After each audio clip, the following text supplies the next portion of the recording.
La Sociedad Dominica de Medios de Comunicación, Sodomco, presenta A Pensar Más con Rosa María Palacios.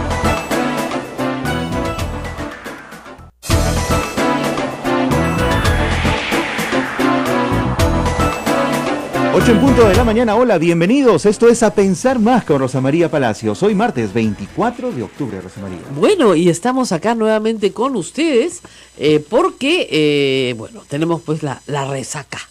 La resaca de lo vivido, como diría Vallejo. No, lo que supone el censo todavía es mucha información noticiosa que está en todas las portadas hoy, que se agrupan en dos temas, creo que son centrales, ¿no? Uno, el tema de violencia contra mujer, que creo que ha sido fuertísimo después de este censo. Y dos, la permanencia de Aníbal Sánchez, el presidente encargado en la presidencia del INEI. Algunos dicen que está, según Perú 21, en la cuerda floja. Correo pone los errores del censo, ponen en riesgo la cabeza del jefe del INEI. Ojalá, pero es que esto, lamentablemente, no es por ser aguafiesta, ¿no? Como digo, no es por ser la tía pesada, pero esto lo venimos diciendo desde hace 10 días acá. En realidad hay una sensación de que las cosas no solamente no se han hecho de la forma correcta, sino incluso hasta que podría haber ciertas actividades que no fueron lícitas, como por ejemplo esto de ofrecerle a la Universidad César Vallejo la base de datos. Porque nadie va a creer que ese convenio que dice entregar la base de datos quiere decir, en una interpretación auténtica, darle información pública. Porque ¿para qué el señor Acuña y sus universidades van a tener interés en colaborar en obtener información que pueden obtener de forma gratuita y que la tenemos todos los peruanos? ¿No? Muy raro, ¿no? Para que te digan cuántos peruanos somos, cuántas mujeres, cuántos hombres, etcétera. Eso lo tiene cualquiera. El convenio dice base de datos. Eso es grave. Por esa razón es que el Congreso ha fijado la atención en el señor Sánchez. Obviamente es un adversario político, Acuña, ¿no es cierto?, Luna de Telesub, y ahí se han quedado. Pero ese no es el problema más grave. El problema más grave hoy es establecer en cuánto ha sido el porcentaje de gente no censada. Si es entre 2 y 3%, como dice el señor Sánchez, y por eso lo ha dicho, no habría problema, porque esa es la omisión censal aceptada, estándar, o sea, él ha dado una cifra de estándar. En el 2007 fue algo así como 3 punto algo, entonces claro, pero Farid Matuk, ex jefe del INEI, dice que él se atreve a decir, y está hoy día en primera plana en El Comercio, que más del 5% no ha sido censado. Y no puede ser que hoy el INEI, en su desesperación, le pida a la gente que llame por teléfono para ser censada. Esa no es la obligación de la gente. La obligación de la gente es ser censada el día domingo 22. Te encerraron en tu casa, no te dejaron salir, muy bien. Al principio incluso con amenazas, con una actitud absolutamente marcial, ¿no? Acá no se mueve nadie, acá se hace lo que nosotros decimos, cuando era más mentira, empezaron las mentiras. Entonces, la gente no va a llamar pues para que lo censen, no va a dejar de ir a trabajar para quedarte sentado en tu casa a que te vengan a censar, cuando de repente ni siquiera vienen a censarte. Porque ya te plantaron una vez, ¿por qué no te van a plantar dos? Entonces muy poca gente va a llamar para que lo vengan a censar. Entonces ahí el señor Sánchez tiene que darnos un dato exacto. ¿Cuál es la omisión censal? Porque además lo que nos explicaron ayer es que se hace un precenso de puerta por puerta, ¿ya? Y se produce un documento que es conocido, que es la cantidad de manzanas que tiene cada ciudad del Perú. Y esa cantidad de manzanas, la cantidad de puertas que tiene, y esa cantidad de puertas, la cantidad de viviendas que tiene. ¿No es cierto? Porque si yo tengo la puerta de un edificio, es evidente que ahí no vive una persona, pues viven un montón de familias, ¿no? Ya. Ese documento que existe, el señor, ¿cómo se llama esa cosa? Aníbal Sánchez no lo ha mostrado. Él dice que sí está. Entonces, ¿por qué no se usó? Algunas personas que han trabajado en el censo y me han escrito de manera anónima dicen que se equivocaron y utilizaron esa estratificación por manzanas de todas las ciudades del 2007. Por eso es que no están los edificios, pues. Porque no habían edificios hace 10 años. Por favor. Ya, pero no ahora. Ahora, los edificios pues no se hacen en una semana, claro, ¿no? Entonces, si hubieran salido a hacer el trabajo de campo, que han tenido 10 años para hacerlo, o si quieres un año, ¿no es cierto?, para hacerlo perfectamente, pero perfectamente podían producir un documento bien hecho. Eso me ha llamado muchísimo a mí la atención, porque acá está, ¿ves? Los planos, o sea, dice Farid Matuk, los planos que se usaron con número de viviendas en cada manzana deben hacerse públicos. Y acá están, planos estratificados por ingreso a manzanas de las grandes ciudades 2017, según ingreso per cápita del hogar y el certificado regional.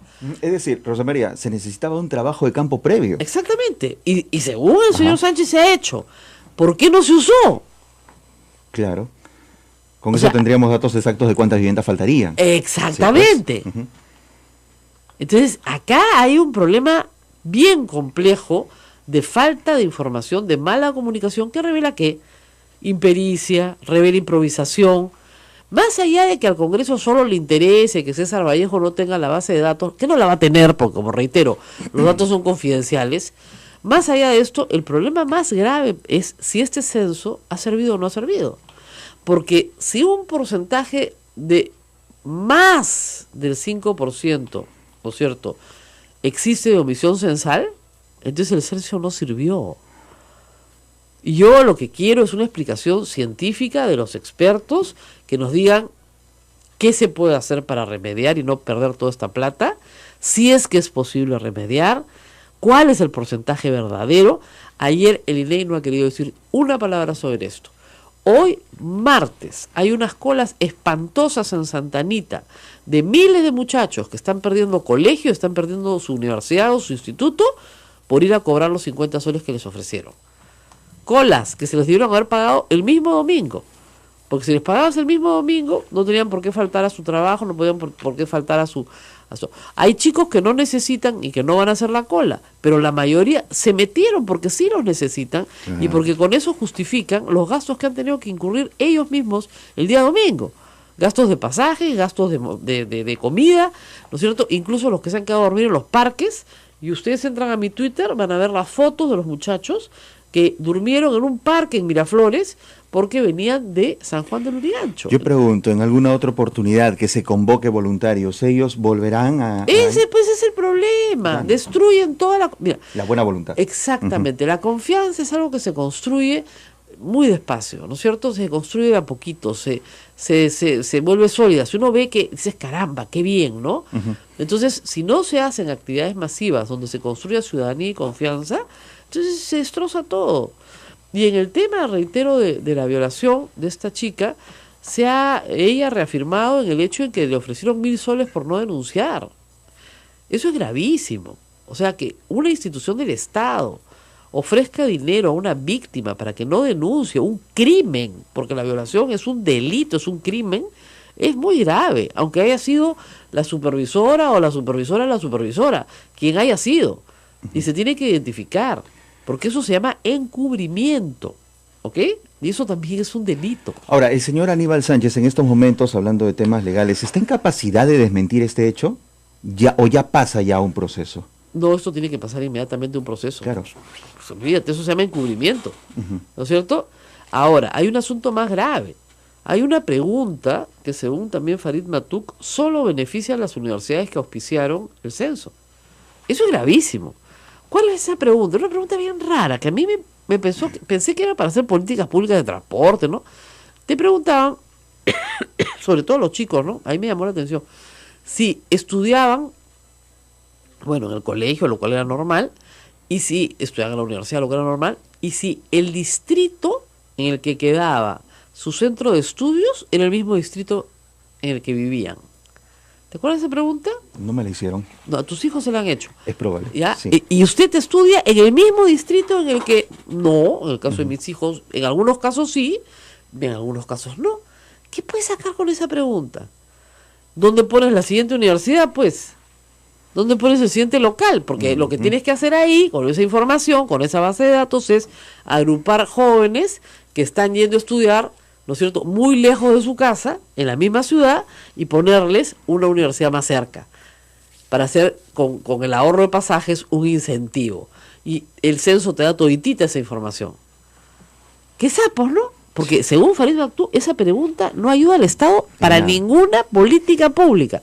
Esa pregunta es mandada a hacer a pedido, lo cual si se comprueba, ya sería el colmo. Farid Maktub lo reveló ayer, yo me quedé así con la boca abierta y decía, ¿qué hace PCM con este jefe del INEI?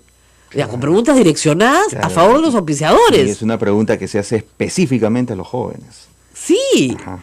Tú estudias en el mismo distrito, o sea, tú vives en ese distrito, muy bien, y tu centro de estudios queda en el mismo distrito. No, ¿en cuál distrito queda? Porque te decían, bueno, no, yo estudio yo tuve una discusión sobre dónde quedaba, entre todas las familias discutíamos si la Universidad Católica quedaba en Pueblo Libre o en San Miguel, ¿ya? ¿Dónde queda? San Miguel.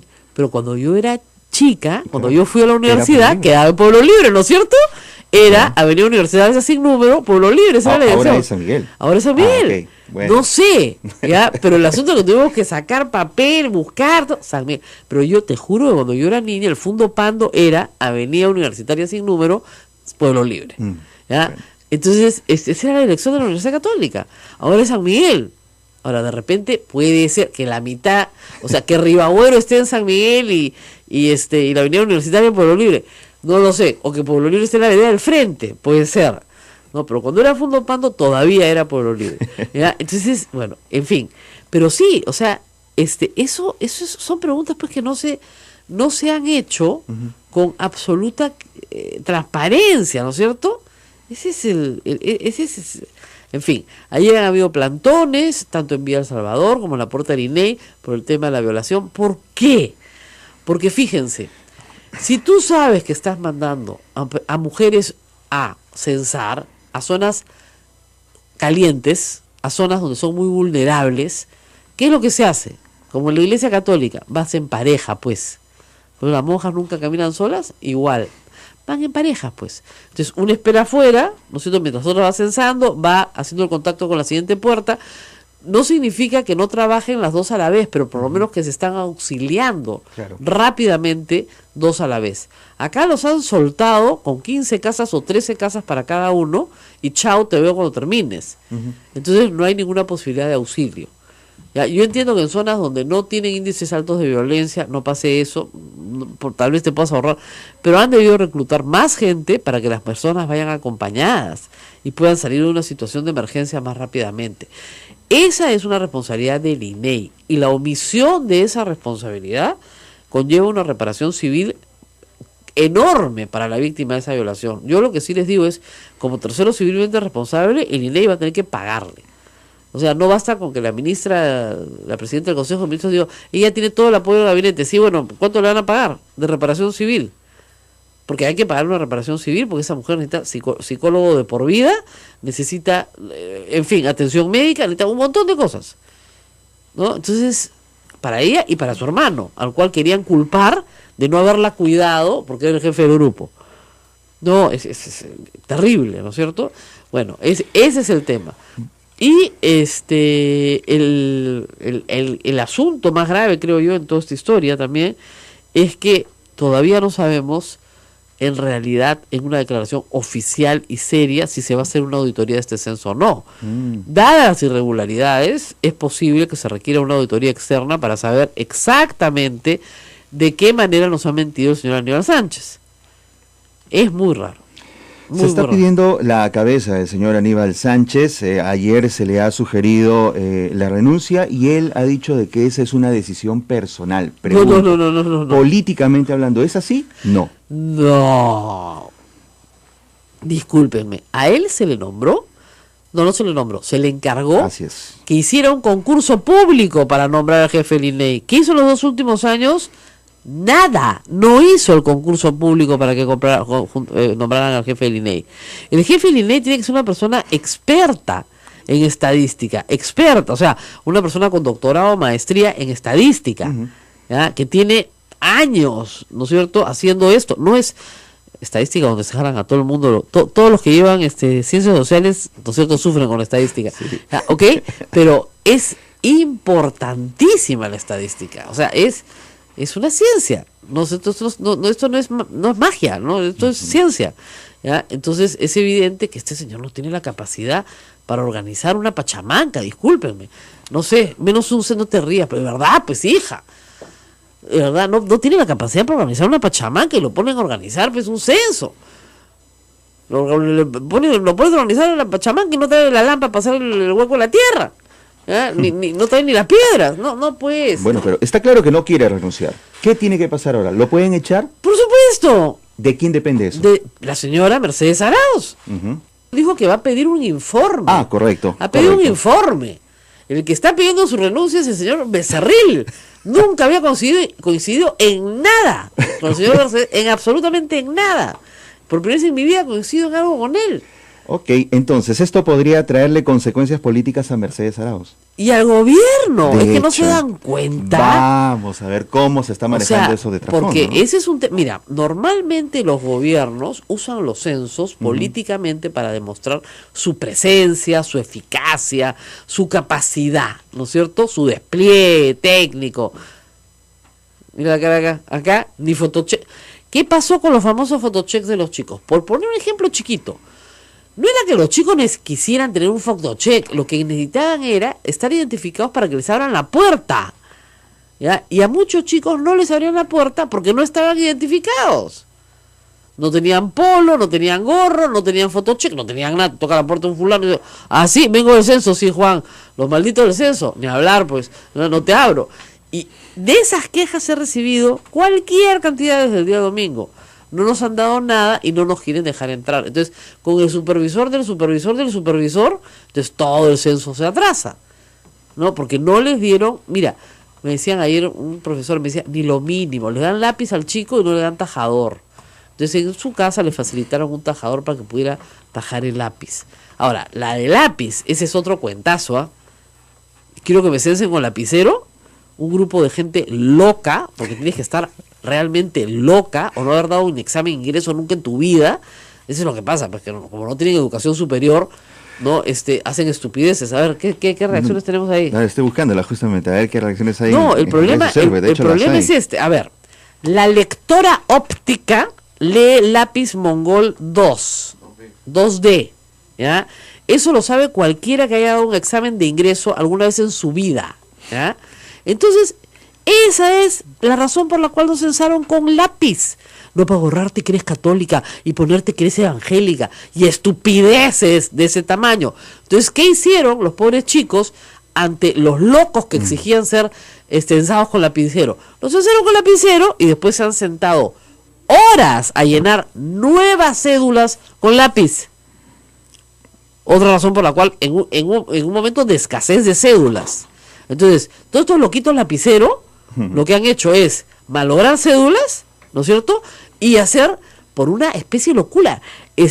Hay varios, y además casi todos son trolls del fujimorismo, con nombre y apellido, no son anónimos, son fujimoristas salvajes que se autoproclaman católicos, que decían que les iban a borrar su religión católica porque estaban usando lapicero.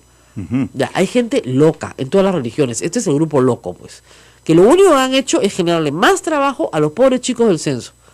Es terrible.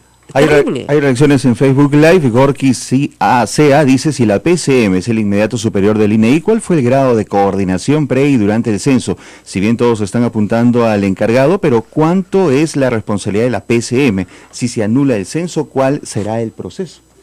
Bueno, la señora Meche de Arauz sobrevolaba la ciudad en helicóptero, así que no creo que, más allá de esa coordinación, y para lo que sirve no sé, con un dron te bastaba y te sobraba, yo no creo que eso sea pues un nivel de coordinación. Miren, los problemas surgieron una semana antes, cuando era claro que no había el número de voluntarios y era claro que el señor Sánchez amenazaba a la población en vez de convocarla con civismo, la amenazaba. Y es claro que las infografías del censo mentían, diciendo que te iban a multar, de que te iban a detener, ¿no es cierto? Todo eso era mentira. Y si no forzamos nosotros desde acá y desde el programa que tengo en Sin Guión al ministro del Interior a decir la verdad, ¿no es cierto? Seguiríamos en la onda que no podías sacar a tu perro a hacer pichi porque te metían preso, ¿ya? Entonces ha sido mentira tras mentira.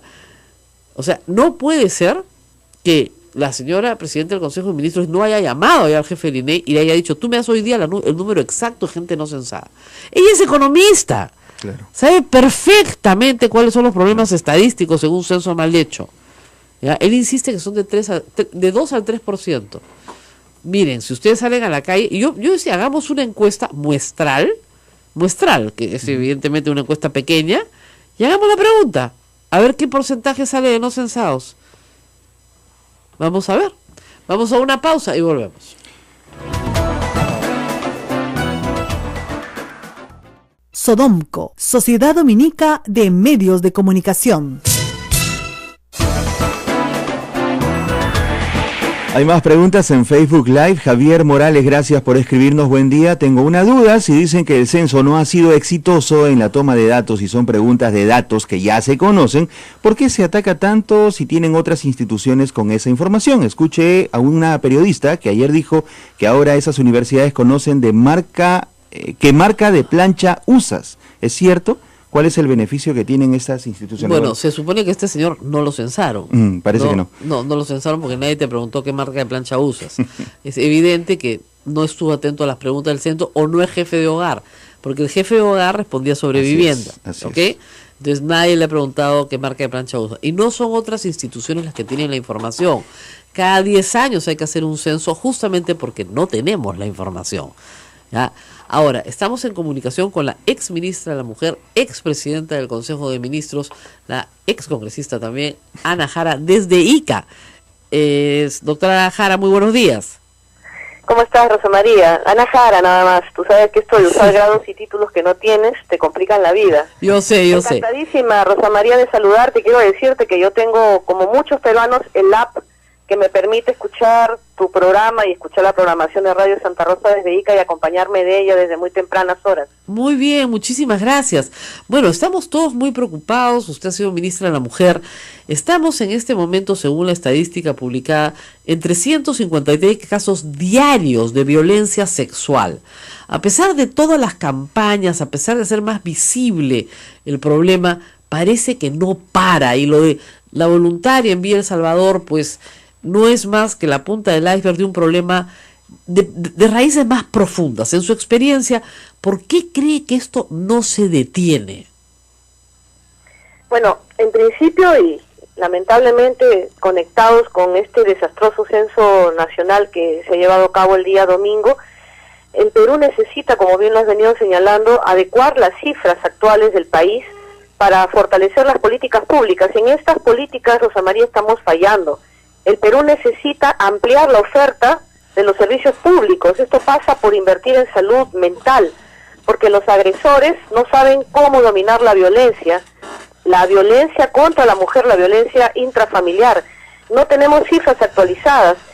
El Estado tiene que ampliar estos programas de tratamiento a las víctimas. No solamente es el soporte inicial como que los venimos dando a través de los centros de emergencia, que son establecimientos gratuitos para las víctimas de violencia de género, sino que hay que ampliar estos programas también a los agresores, a los maltratadores, la inversión que tenemos que hacer para empoderar a las mujeres. En la medida, Rosa María, tú lo has dicho, lo he dicho yo, hicimos esfuerzos limitados por un tema presupuestal. Si no se invierte en hacer programas que conduzcan a transformar la cultura machista, empoderar a las mujeres, en el sentido de que nosotros la potenciemos su liderazgo, les demos autonomía económica, que ya sepan qué acciones desarrollar dentro de un conocimiento básico que le pueda dar el Estado y conectarlas con las entidades financieras para que puedan ser sujeto de crédito. Este cordón umbilical con el agresor continuará. Pasa por políticas públicas y pasa también por un tema de voluntad política, porque nada de esto se puede hacer si no se asigna presupuesto.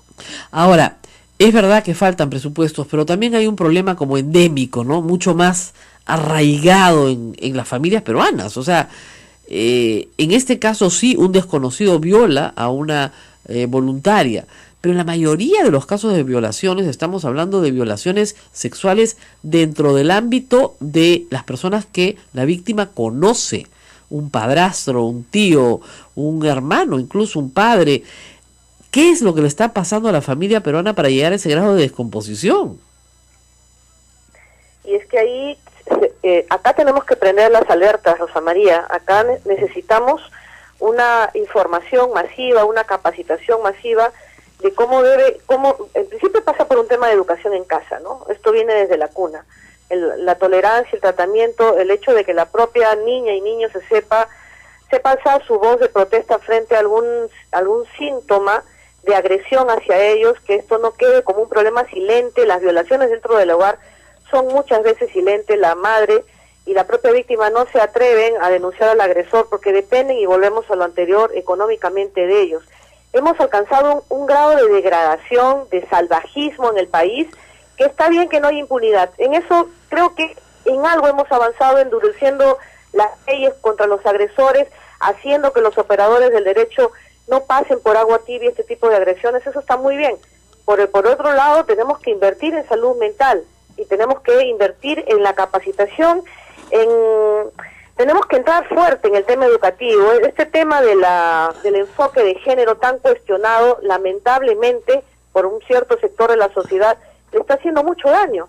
Porque es necesario entrar con fuerza a las escuelas. Ahora, hay varias cosas... sepan que tienen derechos y los padres que tienen la obligación de cuidar. Ahora, hay varias cosas en nuestra cultura, que fomentan, aun cuando no tengamos la voluntad de hacerlo, justamente la cultura de la violación. Lo primero es culpar a la víctima. Eso es que se habrá puesto, el mismo violador lo dice, si ella no ha gritado, ¿no es cierto? Ella tiene la culpa, ¿por qué no grita? Si hubiera gritado, ¿no es cierto? Pero si no ha gritado. La otra es que se trivializa o se banaliza, ¿no es cierto?, toda agresión sexual. No,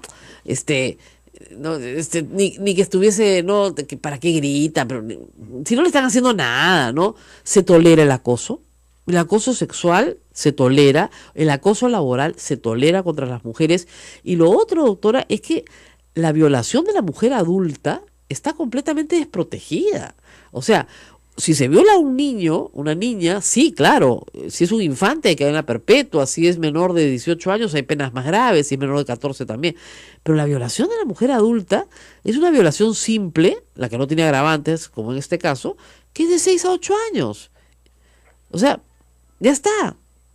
Y la violación de la mujer adulta, o sea, la mujer adulta vale mucho menos en la sociedad que cualquier otro.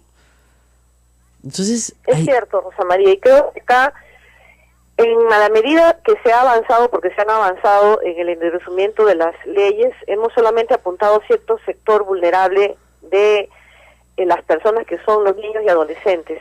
Pero se hace necesario endurecer las normas para quienes incurren en violación, porque la violación es execrable, sea un niño, un adulto o un adulto mayor. Tenemos que endurecer esas penas, pero también, no sé, la capacitación que de forma incipiente empezó a hacer desde el gobierno de Ollanta con los operadores del derecho, en el sentido que ellos, de acuerdo a su criterio, porque hay factores que digamos que agravan un delito, ellos apliquen de forma efectiva la prisión frente a los violadores. Se han puesto un chip, o sea, es como un checklist, una lista, a ver, ¿qué es una persona que va de la acción de la justicia? ¿Es una persona que es primaria, que nunca cometió un delito? No, y que la pena se no supera los 4 años de pena privativa de la libertad. Yo creo que en ciertos delitos, como ya se aplica en los accidentes de tránsito, cuando estás bajo efectos de alcohol, contra la difamación agravada, y yo creo que en delitos de violación, sean niños, que ya está regulado, o en adultos mayores, que tiene que haber una modificación legislativa, debe aplicarse la prisión efectiva, así sea de un día, la que el juez determine que este violador deba ir a la cárcel.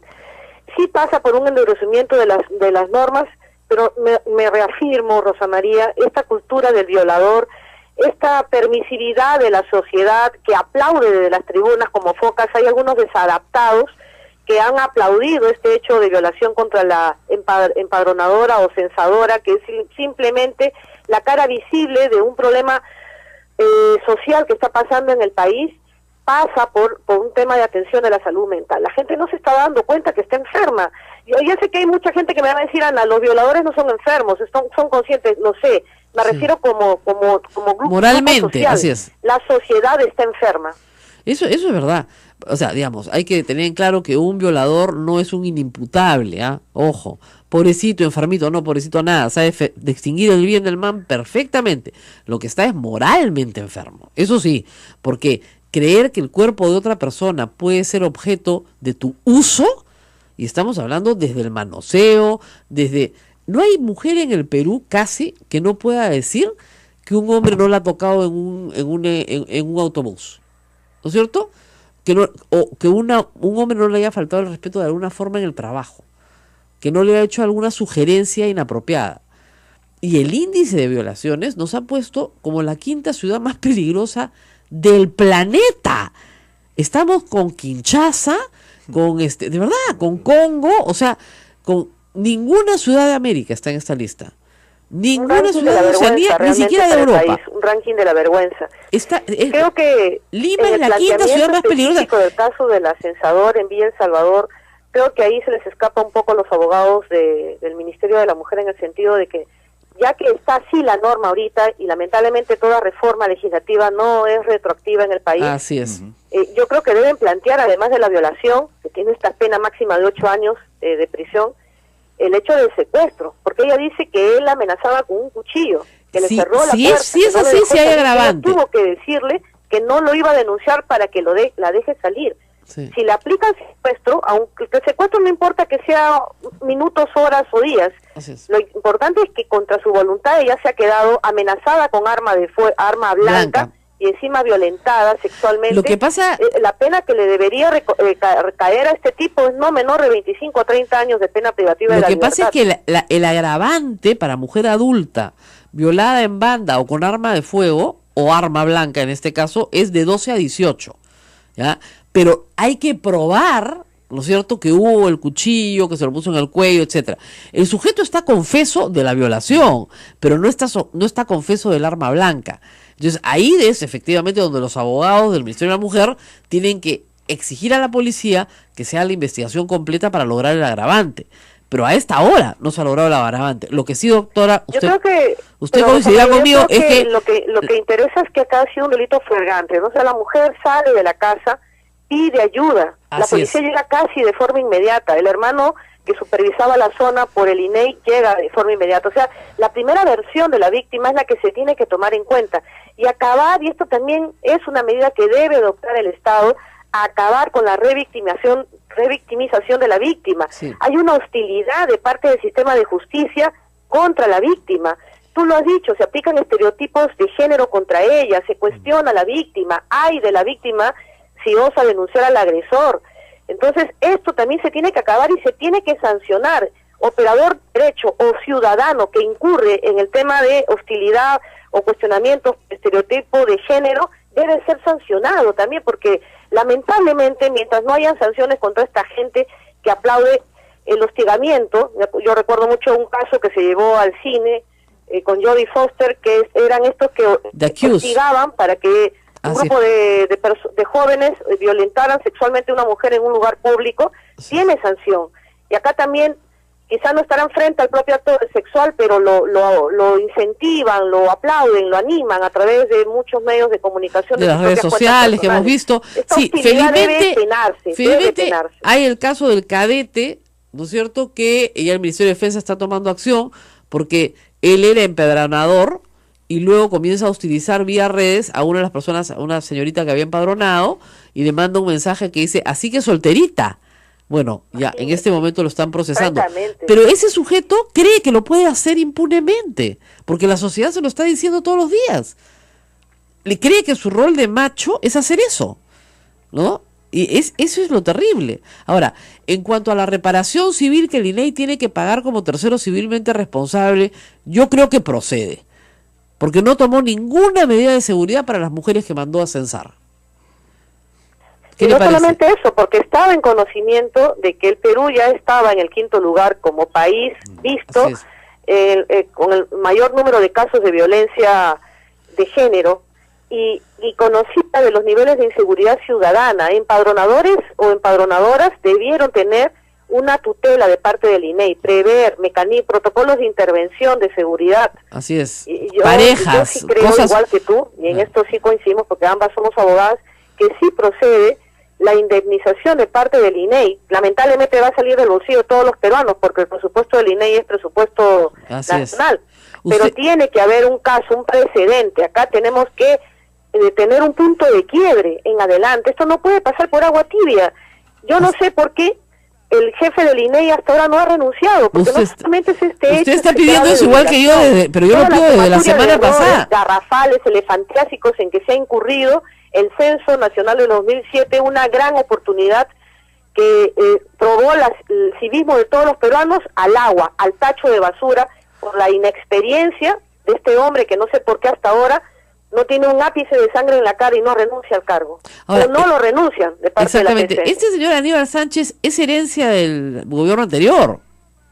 Estaba encargado. Te diré, Rosa María, que yo este señor yo nunca lo he visto. Debe haber sido ya en el tiempo en que yo dejé el premiarato, claro, que entró a trabajar al INEI. Yo no lo conozco. El tema es que estaba encargado para convocar el concurso público y nunca convocó el concurso público para elegir al nombrado del INEI.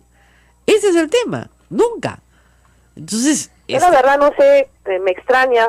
Todos teníamos confianza en la experiencia de gobierno que pudiera haber con la gestión de Pedro Pablo Kuczynski, pero veo que no lo acompañan determinados bueno, y acá, no sé, pues, acá hay un caso, altos funcionarios, lo dejan hacerse autogoles a diario. Sí. A diario. Ahora, políticamente, ¿usted cree que esto va a revertir en contra del gobierno de todas maneras? Yo creo que sí, porque digamos que este es un hecho con onda expansiva nacional. Si le ha pasado a Lima, que se han quedado N número de hogares sin censar, a Lima, que es la capital de la República, Lima, que está interconectada vialmente para poder llegar a Lima, que está regularmente mapeada, dónde están, quiénes son, cuántas familias hay, etcétera. Si esto le ha pasado a Lima, ¿qué podemos esperar del resto del país? Acá en provincia, de una forma desfachatada, la gente... Seguramente los empadronadores, en su desesperación de querer cobrar, porque le ponían un récord mínimo de número de hogares a censar, han empezado a colocar los stickers en la puerta y a esa gente difícilmente le van a volver a censar. La verdad que es así, por más que llamen a un teléfono, además, este es tipo delivery, ¿no? Oye, compadrito, mira, a mí no me censaron, vivo en tal lugar, me llamo tal. ¿Quién asegura que estén todos los miembros de la familia a ser censados? Yo te escuchaba ayer decir que el formato había sido hecho solamente para considerar máximo a un número de 6 por familia. Así es. Y en mi casa no éramos ese número, pero me parece inaudito que le digan a la familia, mira, solamente te voy a censar hasta el número 6 y piña el resto de miembros que queden. Tenían que traer, o sea, lo que pasaba... Que no fue educado claro, lo que pasa es que el empadronador ahí tenía que sacar una cédula nueva. Una cédula adicional como sucedió contigo, pero ¿cuántos así no habrán en el país? Así es, ese es el tema, y se notaba la falta de capacitación, se notaba las órdenes contradictorias. Los chicos están ahorita haciendo cola en Santa Anita, tratando de cobrar sus 50 soles, que no les han pagado. No les entregaron fotochecks, entonces en muchas casas no los dejaron entrar, con toda razón, porque tú no sabes si son los malditos del censo que vienen a asaltar. En otras casas que sí los dejaron entrar, los obligaron, por ejemplo, a llenar el censo con lapicero, porque había la volada de que el lápiz era para borrar tus datos.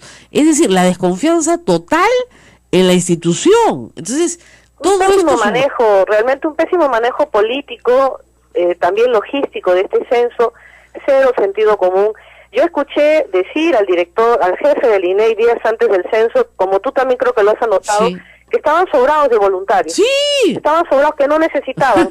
Ni siquiera implementaron un protocolo de emergencia, como sucede, por ejemplo, quizá el ejemplo no sea el más idóneo, pero se me viene a la mente, en las campañas políticas, cuando nosotros ya el día de la votación, cada organización política quiere cuidar el voto en mesa. Claro. Entonces en los locales de partido de cada distrito se quedan los voluntarios esperando que falten las personas de parte del partido que van a ir a cuidar los votos en mesa, y se manda gente y se le acredita en ese momento para que cumpla con fiscalizar que se llenen bien, en fin, las actas del escrutinio. ¿Por qué si se tenía conocimiento que en tales distritos o en los edificios tales era el mediodía y no se había censado, no tenían personal de refuerzo? ¿Por qué? Porque este señor, de forma soberbia, dijo que no necesitaban. Y yo estoy segura que más de un peruano ha querido ser voluntario, pero no se le ha permitido. Bueno, acá tengo el ranking de las 5 ciudades más peligrosas para las mujeres en el mundo. Número 1, Cairo en Egipto. Número 2, Karachi en Pakistán. Número 3, Kinshasa en el Congo. Número 4, Delhi en la India. Y número 5, Lima, Perú. Lima, Perú. Imagínate cómo nuestra capital, la capital de la República, va a estar a la par de estos países donde la mujer es un objeto que no vale nada, lamentablemente. Así No es. existe. La mujer no tiene derechos fundamentales en esos países. A ese nivel ha sido elevada Lima. Y con esa información se ha mandado con ovejas al matadero a los empadronadores y empadronadoras a hacer esta labor sin un auxilio también de parte de la policía, que no se abastece. Lamentablemente es así. Puede haber la mejor voluntad política del Sí. Ministerio del Interior, pero no se abastece. No, Yo, no, la no, no hay verdad, forma. ayer lo dije en horas de la mañana, las cifras que arroja este censo para mí están deslegitimadas. Ese es el No problema, creo yo. yo no puedo creer que con una llamadita telefónica para que te vayan a censar a domicilio esto se componga. Ahora, no veo. el tema la verdad, es que aunque no se ha dado- no soy economista, yo no soy estadista, pero el sentido común me lleva a pensar eso. Ahora, el problema es que a nadie le cree pues al señor Sánchez, porque ha mentido tanto que es difícil de creerle. Entonces él dice que la omisión censal está entre el 2 y el 3%, que es lo estadísticamente permitido, si se quiere, en un censo, ¿ya? Pero, claro, justo lo ha colocado ahí para estar ahí. Y lo que dice el señor Farid Matuk, que ha sido presidente, jefe del INEI, es que él duda que sea menor del 5%. Es decir, que hay mucho más gente no censada de la que nos está diciendo el señor Aníbal Sánchez. Entonces, por lo tanto, es 178 millones de dólares de soles tirados a la basura. Si las cifras no se validan con una auditoría independiente, no tenemos cifras. Es bien grave. Yo creo que esto es gravísimo. Y no nos va a quedar, lamentablemente, otra vez, este es como el bolsillo del payaso, ¿no? El bolsillo del Estado es el bolsillo del payaso, a meter la mano a la plata del Estado para hacer esta auditoría externa, que necesariamente tiene que hacerse. Si no si finalmente vamos a perder esa plata, gastemos un poco más y validemos esas cifras, pero se pudo evitar, Rosa María. Sí, claro. Se pudo evitar, no es la primera vez que se hace un censo nacional. Ya las herramientas de estadística, la logística, está modernizada. La verdad es que han pecado de soberbia y el INEI está adscrito a la presidencia del Consejo de Ministros. Mecha Arauz, es cierto, tiene poco tiempo en el cargo, pero debió haber también implementado un mecanismo de fiscalización que concurrentemente esté con la gente del INEI para ver cómo funcionaba esto. Y acá ha habido lamentablemente exceso de confianza y lo estamos pagando todos los peruanos. Así es. Bueno, me explican acá que efectivamente en el tipo simple de violación sí hay redención de pena por trabajo 6x1. O sea, no es la más fácil, no hay semidibertad ni liberación condicional, pero sí hay redención de pena por trabajo 6x1. O sea, si le dan 6 años trabajando, limpia 1 y salen 5.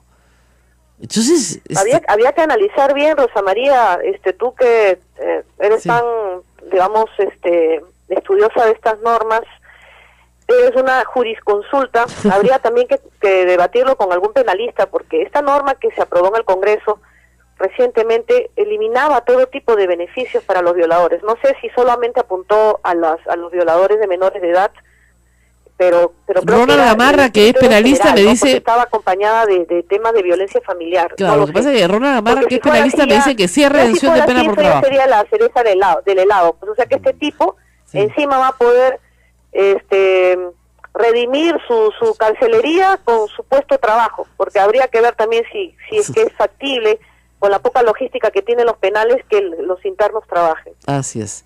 O sea, si le dan 8, que es la máxima, no se va a quedar 8. Probablemente se quede 7. Si es que le dan 8. Y si es que no se logra establecer el agravante, no le pueden dar más de 8. Ese es el problema ahorita. Ese es Vayan nuestro por el sistema secuestro, penal. Rosa María, vayan por el secuestro. O sea, Bueno, está claro, bien, también ¿no? podrían ir por el Vayan secuestro. por el secuestro, Ahora, secuestro y violación. Ahora, hay también Porque otro, ya- hay también otro además- delito, ¿no? Que es por parte de la supervisora del INEI y autoridades del INEI el encubrimiento. Porque le ofrecieron dinero para que no denuncie. Eso es encubrimiento del delito. Y esas personas también tienen que ser sancionadas. ¿No? Es más complejo de lo que parece a simple vista. Porque el encubrimiento está digamos, en el testimonio de la víctima y en el testimonio del hermano de la víctima, que dicen ambos que se les ofreció 1.000 soles para que no denuncien nada.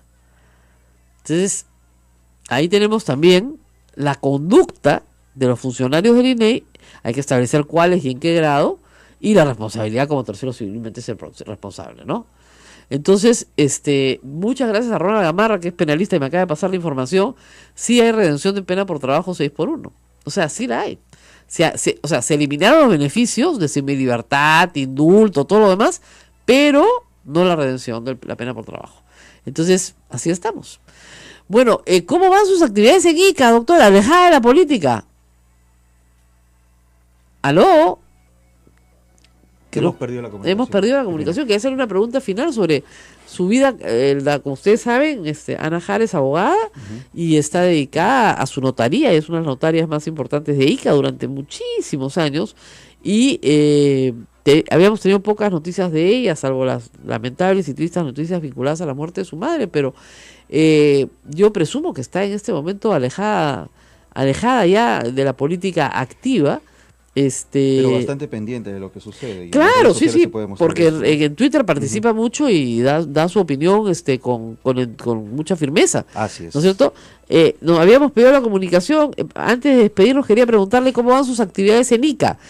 Si está completamente alejada de la política o todavía... En estos momentos la familia vive el duelo de la muerte de nuestra madre. Así es. Son días muy amargos, muy tristes, muy solos. Hay una soledad en la casa muy grande. Y abocada a mi trabajo como notaria, yo tengo ya 19 años de ejercicio de la función notarial. Mi futuro político lo dejo para más adelante.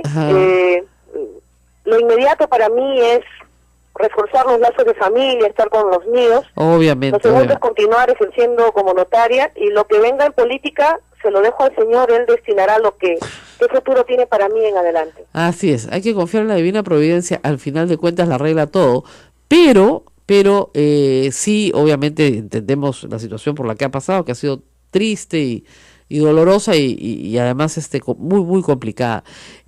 Una pregunta final, el tema de los Humala en prisión, ambos con prisión preventiva, nosotros hemos explicado acá muchas veces que no corresponde, no sé cuál sea su opinión sobre ese tema. Justamente los exministros de Estado que hemos trabajado en el gobierno de Ollanta Humala hemos suscrito un comunicado que seguramente en algunas horas saldrá a la luz pública, en la que solicitamos al Poder Judicial dar trámite al recurso de casación para que se pueda examinar en esa sede, en esa instancia, estos más de 100 días de prisión que están pasando los esposos Humala Heredia sin que se haya formulado una acusación ante el poder, ante sede penal. O sea, todavía el señor fiscal no ha formulado denuncia y nos parece que ellos debieran afrontar su proceso en libertad, porque la excepción, como ya se ha dicho hasta el hartazgo, la excepción para afrontar un procedimiento de carácter penal es la prisión efectiva. Esa es la excepción.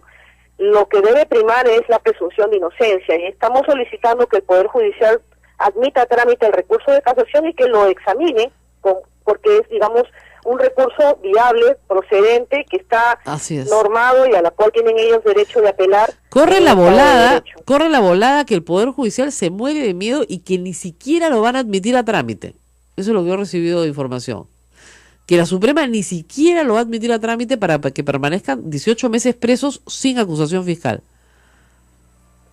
Bueno, yo quiero creer, Rosa María, quiero creer en esta justicia libre. Esto no son los jueces ni fiscales de la época de Montesinos. Estamos en democracia y quiero creer que el Estado de Derecho una vez más funcionará en el país.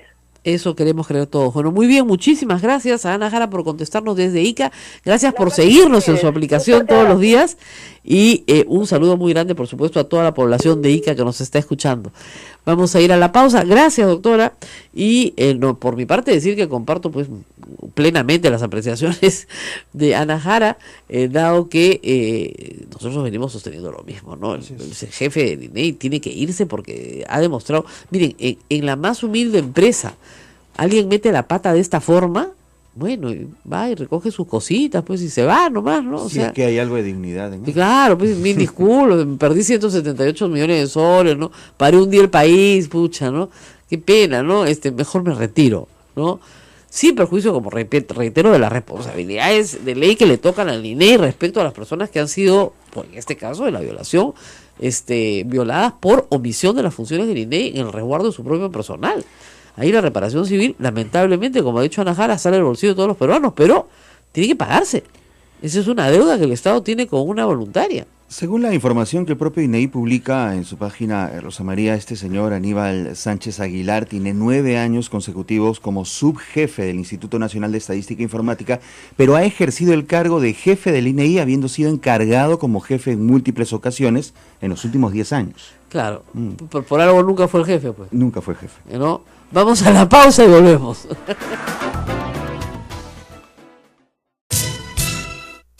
Atención Cusco, la cátedra Juan Meléndez, en coordinación con la Comisión de Capacitación de Magistrados de la Corte Superior de Justicia del Cusco, tienen el agrado de invitar a la colectividad a la jornada de reflexión sobre la familia en el Perú, peculiaridades de la familia cusqueña, que será mañana 25 de octubre en el Auditorio del Poder Judicial del Cusco, en la Avenida El Sol, desde las 5 de la tarde. Las puertas estarán abiertas desde las 4:30. Entre los ponentes estará Rosa María Palacios, que tendrá a su cargo la labor de los medios de comunicación en la formación de la conciencia de familia, aspectos positivos y negativos, además del doctor Oscar Delgado Butler, catedrático de Psicología en la Facultad de Ciencias de la Comunicación, Psicología y Turismo de la Universidad San Martín de Porres, y el doctor Edwin Rommel Béjar Roja, juez especializado del tercer juzgado de familia del Cusco. Eso es en el Cusco, no es en Lima. Cusco. Yo voy y vengo, rapidito. No esperen demasiado, porque tampoco soy tan experta como los padres creen que soy,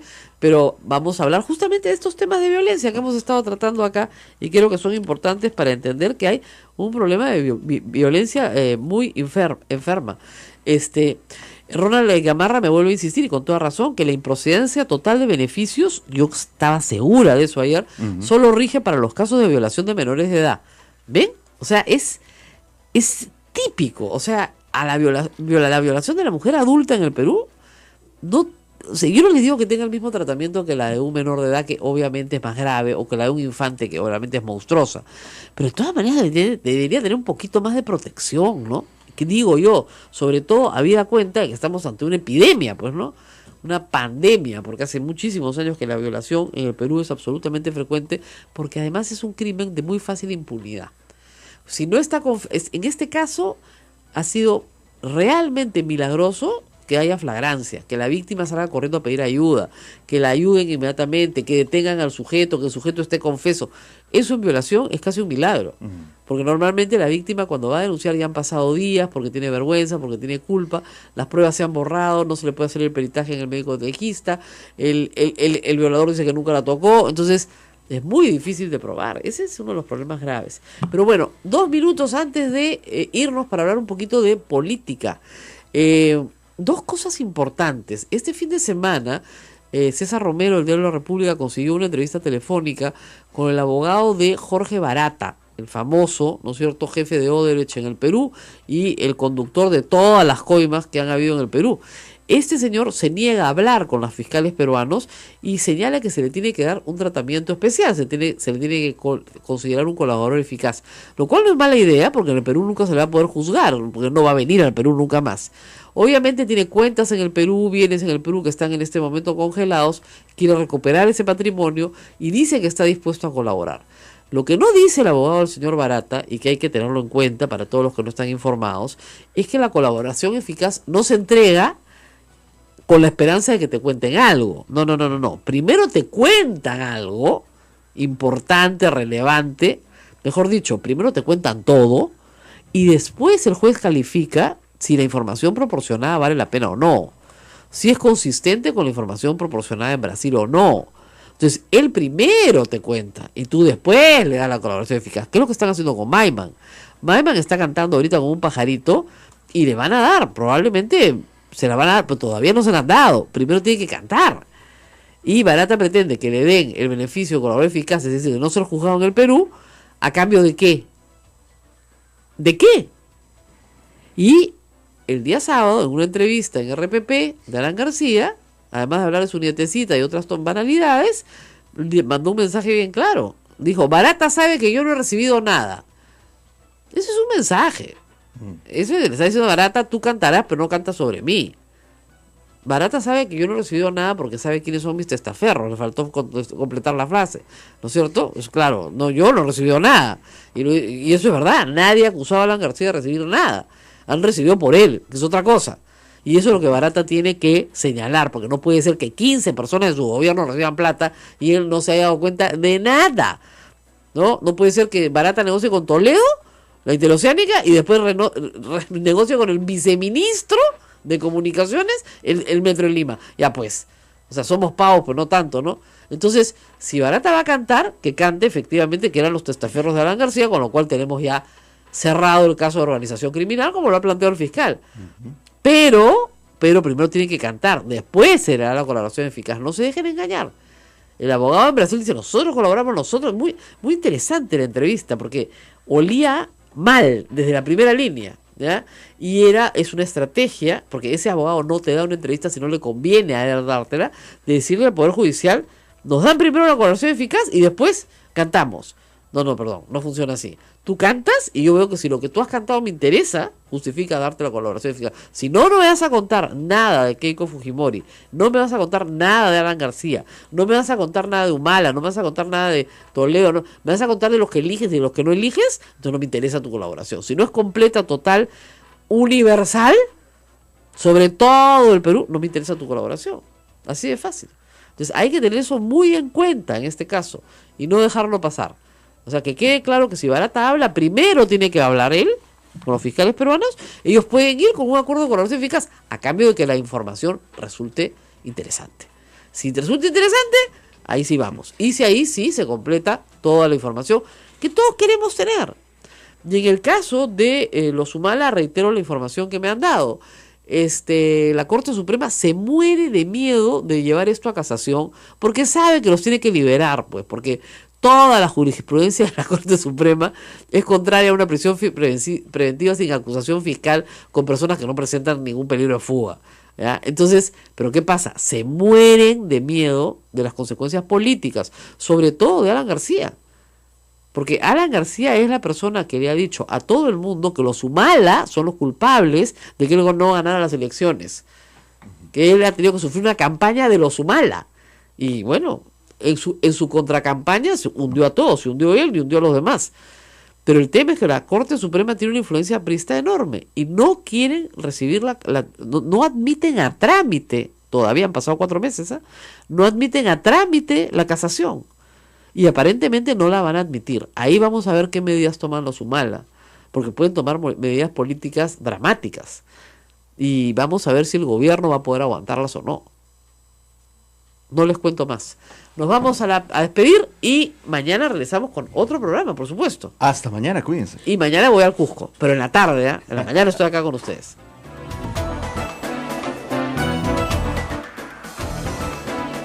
Hasta aquí, A Pensar Más con Rosa María Palacios. Este programa fue producido por la Sociedad Dominica de Medios de Comunicación, Sodomco. Por no denunciar. Eso es gravísimo. O sea, que una institución del Estado ofrezca dinero a una víctima para que no denuncie un crimen, porque la violación es un delito, es un crimen, es muy grave, aunque haya sido la supervisora o la supervisora de la supervisora, quien haya sido. Y se tiene que identificar, porque eso se llama encubrimiento, ¿ok? Y eso también es un delito. Ahora, el señor Aníbal Sánchez, en estos momentos, hablando de temas legales, ¿está en capacidad de desmentir este hecho? ¿O ya pasa ya un proceso? No, esto tiene que pasar inmediatamente un proceso. Claro. Pues, olvídate, eso se llama encubrimiento, ¿no es cierto? Ahora, hay un asunto más grave. Hay una pregunta que, según también Farid Matuk, solo beneficia a las universidades que auspiciaron el censo. Eso es gravísimo.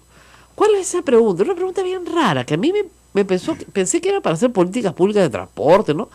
Te preguntaban, sobre todo los chicos, ¿no? Ahí me llamó la atención, si estudiaban, bueno, en el colegio, lo cual era normal, y si estudiaban en la universidad, lo que era normal, y si el distrito en el que quedaba su centro de estudios era el mismo distrito en el que vivían. ¿Te acuerdas de esa pregunta? No me la hicieron. No, a tus hijos se la han hecho. Es probable. ¿Ya? Sí. Y usted estudia en el mismo distrito en el que... No, en el caso de mis hijos, en algunos casos sí, en algunos casos no. ¿Qué puedes sacar con esa pregunta? ¿Dónde pones la siguiente universidad? Pues, ¿Dónde pones el siguiente local? Porque lo que tienes que hacer ahí, con esa información, con esa base de datos, es agrupar jóvenes que están yendo a estudiar, ¿no es cierto?, muy lejos de su casa, en la misma ciudad, y ponerles una universidad más cerca, para hacer con el ahorro de pasajes un incentivo. Y el censo te da toditita esa información. ¿Qué sapos, no? Porque según Farid Maktub, esa pregunta no ayuda al Estado para ninguna política pública. Esa pregunta es mandada a hacer a pedido, lo cual si se comprueba, ya sería el colmo. Farid Maktub lo reveló ayer, yo me quedé así con la boca abierta y decía, ¿qué hace PCM con este jefe del INEI? Ya, con preguntas direccionadas a favor de los auspiciadores. Y es una pregunta que se hace específicamente a los jóvenes. Sí. Ajá. Tú estudias en el mismo distrito, o sea, tú vives en ese distrito, muy bien, y tu centro de estudios queda en el mismo distrito. No, ¿en cuál distrito queda? Porque te decían, ¿ah? Bueno, no, yo estudio yo tuve una discusión sobre dónde quedaba, entre todas las familias discutíamos si la Universidad Católica quedaba en Pueblo Libre o en San Miguel, ¿ya? ¿Dónde queda? San Miguel. Pero cuando yo era chica, cuando yo fui a la Era universidad, quedaba en Pueblo Libre, ¿no es cierto? Era Avenida Universidad sin número, Pueblo Libre, esa era la dirección. Ahora es San Miguel. Ahora es San Miguel. Okay. Bueno. No sé, ¿ya? Pero el asunto es que tuvimos que sacar papel, buscar, San Miguel. Pero yo te juro que cuando yo era niña, el Fundo Pando era Avenida Universitaria sin número, Pueblo Libre. ¿Ya? Bueno. Entonces, esa era la dirección de la Universidad Católica. Ahora es San Miguel. Ahora, de repente, puede ser que la mitad, o sea, que Ribagüero esté en San Miguel y la Avenida Universitaria en Pueblo Libre. No lo sé. O que Pueblo Libre esté en la Avenida del Frente. Puede ser. No, pero cuando era Fundo Pando todavía era Pueblo Libre. ¿Ya? Entonces, bueno, en fin. Pero sí, o sea, eso son preguntas pues que no se han hecho con absoluta transparencia, ¿no es cierto? Ese es en fin, ayer han habido plantones, tanto en Villa El Salvador como en la puerta del INEI, por el tema de la violación. ¿Por qué? Porque fíjense, si tú sabes que estás mandando a mujeres a censar, a zonas calientes, a zonas donde son muy vulnerables, ¿qué es lo que se hace? Como en la Iglesia Católica, vas en pareja, pues. Pero las monjas nunca caminan solas, igual. Van en parejas, pues. Entonces, una espera afuera, ¿no es cierto? Mientras otra va censando, va haciendo el contacto con la siguiente puerta. No significa que no trabajen las dos a la vez, pero por lo menos que se están auxiliando rápidamente dos a la vez. Acá los han soltado con 15 casas o 13 casas para cada uno y chao, te veo cuando termines. Entonces no hay ninguna posibilidad de auxilio. ¿Ya? Yo entiendo que en zonas donde no tienen índices altos de violencia no pase eso, tal vez te puedas ahorrar, pero han debido reclutar más gente para que las personas vayan acompañadas y puedan salir de una situación de emergencia más rápidamente. Esa es una responsabilidad del INEI y la omisión de esa responsabilidad conlleva una reparación civil enorme para la víctima de esa violación. Yo lo que sí les digo es, como tercero civilmente responsable, el INEI va a tener que pagarle. O sea, no basta con que la ministra, la presidenta del Consejo de Ministros, diga, ella tiene todo el apoyo del gabinete. Sí, bueno, ¿cuánto le van a pagar de reparación civil? Porque hay que pagar una reparación civil, porque esa mujer necesita psicólogo de por vida, necesita, en fin, atención médica, necesita un montón de cosas, ¿no? Entonces, para ella y para su hermano, al cual querían culpar de no haberla cuidado, porque era el jefe del grupo. No, es terrible, ¿no es cierto? Bueno, ese es el tema. Y el asunto más grave, creo yo, en toda esta historia también, es que todavía no sabemos en realidad, en una declaración oficial y seria, si se va a hacer una auditoría de este censo o no. Dadas las irregularidades, es posible que se requiera una auditoría externa para saber exactamente de qué manera nos ha mentido el señor Aníbal Sánchez. Es muy raro. Se está pidiendo la cabeza del señor Aníbal Sánchez. Ayer se le ha sugerido la renuncia y él ha dicho de que esa es una decisión personal. Pregunto, no. Políticamente hablando, ¿es así? No. No. Discúlpenme, ¿a él se le nombró? No se le nombró, se le encargó Así es. que hiciera un concurso público para nombrar al jefe del INEI. ¿Qué hizo los 2 últimos años? Nada, no hizo el concurso público para que nombraran al jefe del INEI. El jefe del INEI tiene que ser una persona experta en estadística, o sea, una persona con doctorado o maestría en estadística, ¿ya? Que tiene años, ¿no es cierto?, haciendo esto. No es, estadística donde se jalan a todo el mundo, todos los que llevan ciencias sociales, ¿no es cierto?, sufren con la estadística. Sí. ¿Ok? Pero es importantísima la estadística, o sea, es una ciencia, esto no es magia, ¿no? Esto es ciencia, ¿ya? Entonces es evidente que este señor no tiene la capacidad para organizar una pachamanca, discúlpenme, no sé, menos un no te rías, pero de verdad, pues hija, de verdad, no tiene la capacidad para organizar una pachamanca y lo ponen a organizar pues un censo. Lo ponen a organizar en la pachamanca y no trae la lámpara para hacer el hueco en la tierra. No trae ni las piedras, no pues. Bueno, pero está claro que no quiere renunciar. ¿Qué tiene que pasar ahora? ¿Lo pueden echar? Por supuesto. ¿De quién depende eso? De la señora Mercedes Arauz. Dijo que va a pedir un informe. Ah, correcto. Ha pedido un informe. El que está pidiendo su renuncia es el señor Becerril. Nunca había coincidido en nada con el señor Mercedes, en absolutamente en nada. Por primera vez en mi vida coincido en algo con él. Ok, entonces esto podría traerle consecuencias políticas a Mercedes Arauz. Y al gobierno, De es que no hecho, se dan cuenta. Vamos a ver cómo se está manejando eso de trasfondo, porque ¿no? ese es un tema. Mira, normalmente los gobiernos usan los censos políticamente para demostrar su presencia, su eficacia, su capacidad, ¿no es cierto? Su despliegue técnico. Mira la cara acá ni fotocheck. ¿Qué pasó con los famosos fotochecks de los chicos? Por poner un ejemplo chiquito. No era que los chicos quisieran tener un fotocheck, lo que necesitaban era estar identificados para que les abran la puerta, ¿ya? Y a muchos chicos no les abrían la puerta porque no estaban identificados. No tenían polo, no tenían gorro, no tenían fotocheck, no tenían nada. Toca la puerta un fulano y dice, sí, vengo del censo, sí, Juan, los malditos del censo, ni hablar, pues, no te abro. Y de esas quejas he recibido cualquier cantidad desde el día domingo. No nos han dado nada y no nos quieren dejar entrar. Entonces, con el supervisor del supervisor, entonces todo el censo se atrasa, ¿no? Porque no les dieron, mira, me decían ayer, un profesor me decía, ni lo mínimo, le dan lápiz al chico y no le dan tajador.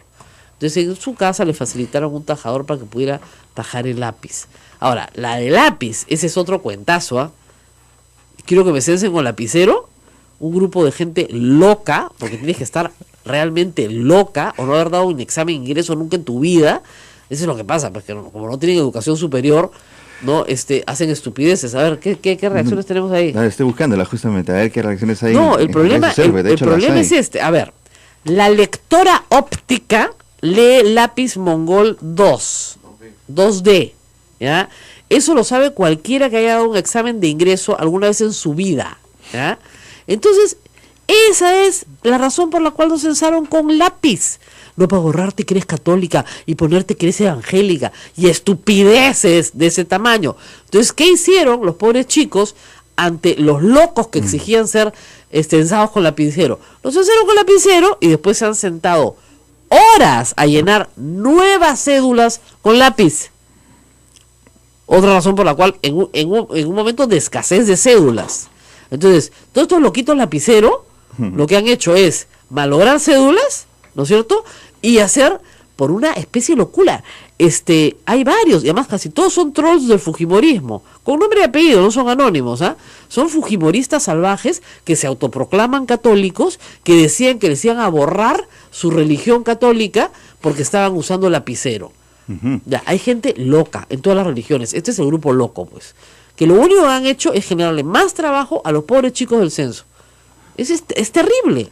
Hay reacciones en Facebook Live. Gorky CA dice: si la PCM es el inmediato superior del INEI, ¿cuál fue el grado de coordinación pre y durante el censo? Si bien todos están apuntando al encargado, pero ¿cuánto es la responsabilidad de la PCM? Si se anula el censo, ¿cuál será el proceso?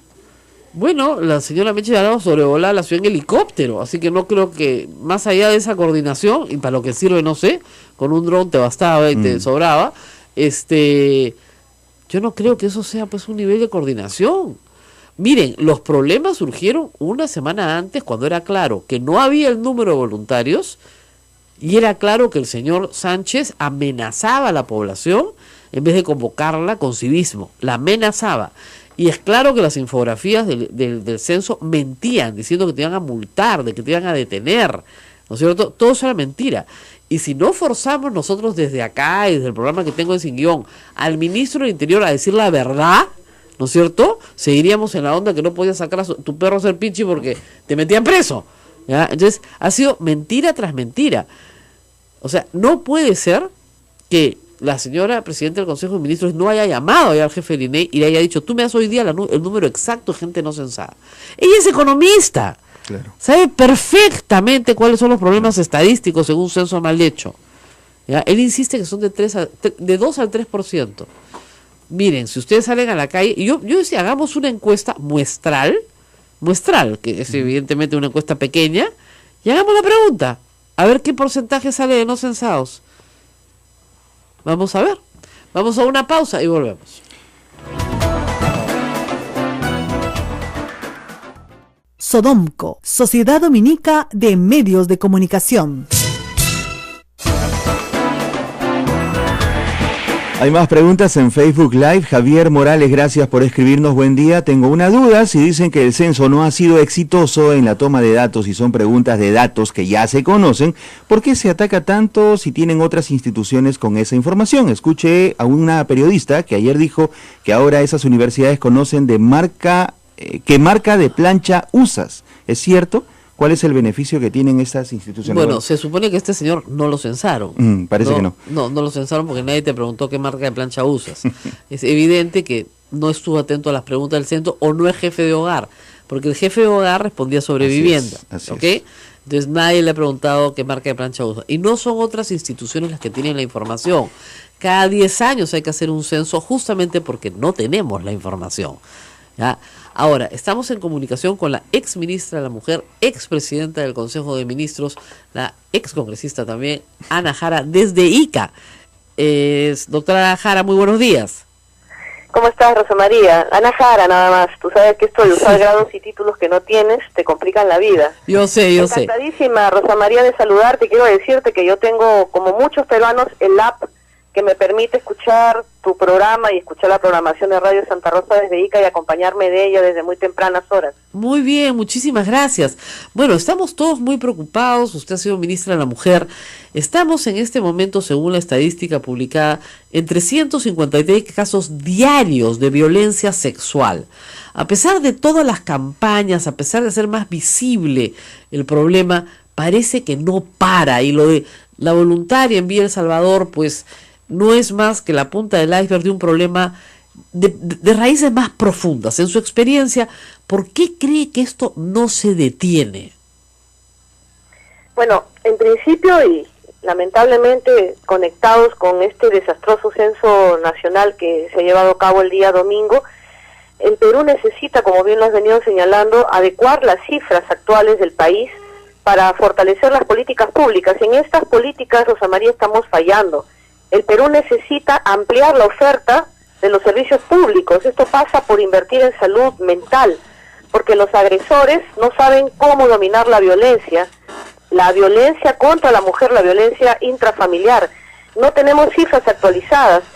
El Estado tiene que ampliar estos programas de tratamiento a las víctimas. No solamente es el soporte inicial como que los venimos dando a través de los centros de emergencia, que son establecimientos gratuitos para las víctimas de violencia de género, sino que hay que ampliar estos programas también a los agresores, a los maltratadores, la inversión que tenemos que hacer para empoderar a las mujeres. En la medida, Rosa María, tú lo has dicho, lo he dicho yo, hicimos esfuerzos limitados por un tema presupuestal. Si no se invierte en hacer programas que conduzcan a transformar la cultura machista, empoderar a las mujeres, en el sentido de que nosotros la potenciemos su liderazgo, les demos autonomía económica, que ellas sepan qué acciones desarrollar dentro de un conocimiento básico que le pueda dar el Estado y conectarlas con las entidades financieras para que puedan ser sujeto de crédito. Este cordón umbilical con el agresor continuará. Pasa por políticas públicas y pasa también por un tema de voluntad política, porque nada de esto se puede hacer si no se asigna presupuesto. Ahora, es verdad que faltan presupuestos, pero también hay un problema como endémico, ¿no? Mucho más arraigado en las familias peruanas. O sea, en este caso sí, un desconocido viola a una voluntaria, pero en la mayoría de los casos de... La Sociedad Dominica de Medios de Comunicación, Sodomco, presenta A Pensar Más con Rosa María Palacios.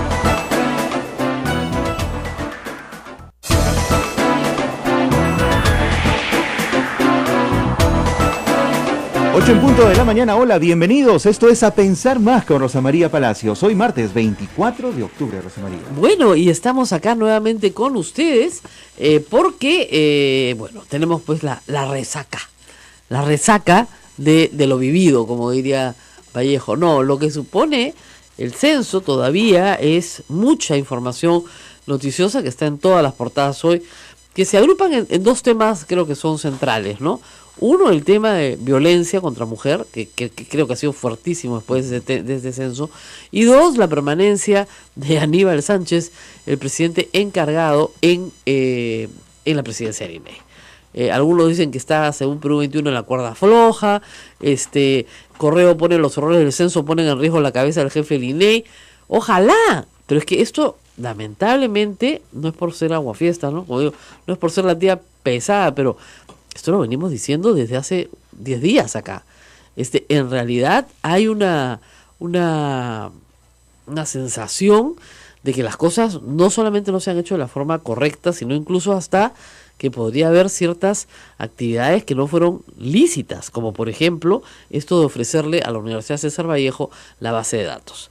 Porque nadie va a creer que ese convenio que dice entregar la base de datos quiere decir, en una interpretación auténtica, darle información pública. Porque ¿para qué el señor Acuña y sus universidades van a tener interés en colaborar en obtener información que pueden obtener de forma gratuita y que la tenemos todos los peruanos? ¿No? Muy raro, ¿no? Para que te digan cuántos peruanos somos, cuántas mujeres, cuántos hombres, etcétera, eso lo tiene cualquiera. El convenio dice base de datos. Eso es grave. Por esa razón es que el Congreso ha fijado la atención en el señor Sánchez. Obviamente es un adversario político, Acuña, ¿no es cierto?, Luna de Telesub, y ahí se han quedado. Pero ese no es el problema más grave. El problema más grave hoy es establecer en cuánto ha sido el porcentaje de gente no censada. Si es entre 2 y 3%, como dice el señor Sánchez, y por eso lo ha dicho, no habría problema, porque esa es la omisión censal aceptada, estándar, o sea, él ha dado una cifra de estándar.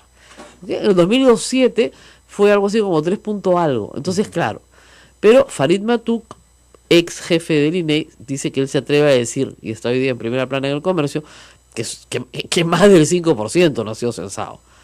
Y no puede ser que hoy el INE, en su desesperación, le pida a la gente que llame por teléfono para ser censada. Esa no es la obligación de la gente.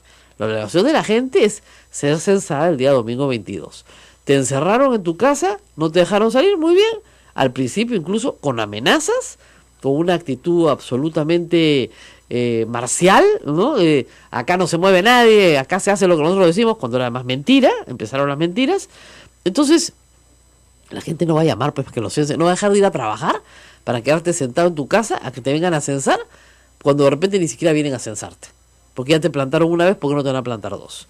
Entonces muy poca gente va a llamar para que lo vengan a censar. Entonces ahí el señor Sánchez tiene que darnos un dato exacto. ¿Cuál es la omisión censal?